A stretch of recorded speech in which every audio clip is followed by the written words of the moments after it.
Hello বন্ধুরা, আসসালামু আলাইকুম। রান্নার চ্যানেলে তোমাদের স্বাগত। আজকে তোমাদের সাথে শেয়ার করব মাসকলাইয়ের ডাল দিয়ে লাউ রান্নার রেসিপি। প্রথমে লাউগুলোকে কেটে ভালো করে ধুয়ে রান্না করার জন্য একটা পাতিলের মধ্যে নিয়ে নিয়েছি। আর এখানে মাসকলাইয়ের ডালগুলোকে ভেজে ভালো করে ধুয়ে নিয়েছি। এখন ডালগুলোকে লাউয়ের মধ্যে দিয়ে দিচ্ছি। এখন দিয়ে দিচ্ছি পেঁয়াজ আর কাঁচামরিচ কুচি, দিয়ে দিচ্ছি 1.5 চামচ হলুদের গুঁড়া, 1 চামচ উঁচু করে শুকনো মরিচের গুঁড়া, 1.5 চামচ আদা রসুনের বাটা, আর 1 চামচ দিয়ে দিচ্ছি জিরা ধনিয়ার বাটা। স্বাদ মতো লবণ দিয়ে দিচ্ছি। আর সবশেষে তেল দিয়ে হাত দিয়ে খুব ভালো করে মাখিয়ে নিয়ে দিয়ে দিচ্ছি বেশি করে পানি। এই পানিতে লাউ ডাল খুব ভালো করে সিদ্ধ হয়ে যাবে। এখন চুলাটাকে জ্বালিয়ে ঢাকনা দিয়ে ঢেকে রান্না করে নিচ্ছি লাউ আর ডাল ভালো করে সিদ্ধ হয়ে যাওয়া পর্যন্ত।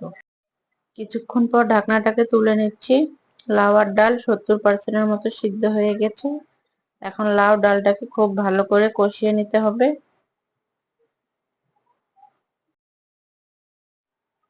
এভাবে কিছুক্ষণ নেড়ে চেড়ে লাউ আর ডালটাকে ভালো করে কষিয়ে নিয়েছি আর সিদ্ধ হয়ে গেছে। এ পর্যায়ে এসে একটা ডাল ঘুটনি দিয়ে লাউ আর ডালটাকে একটু আধ ভাঙা করে নিচ্ছি। ডালটা সিদ্ধ হবে কিন্তু গলে যাবে না, আস্তই থেকে যাবে। ঘেটে নেওয়া হয়ে গেলে এখন এখানে বাগার দিয়ে দেবো। বাগার দেওয়ার জন্য চুলায় কড়াই বসিয়ে তেল দিয়ে দিচ্ছি। দিয়ে দিচ্ছি 2টা শুকনো মরিচ টুকরো করে, 2টা মিডিয়াম সাইজের রসুন কুচি করে, আর একটা গোটা তেজপাতা টুকরো করে। এখন রসুনটাকে হালকা বাদামি করে ভেজে নিচ্ছি। হালকা বাদামি কালার হয়ে আসলে এখানে দিয়ে দিচ্ছি সামান্য পরিমাণে গোটা জিরা। জিরা দিয়ে আরো কিছুক্ষণ ভেজে নিয়ে ঢেলে দিচ্ছি লাউয়ের মধ্যে।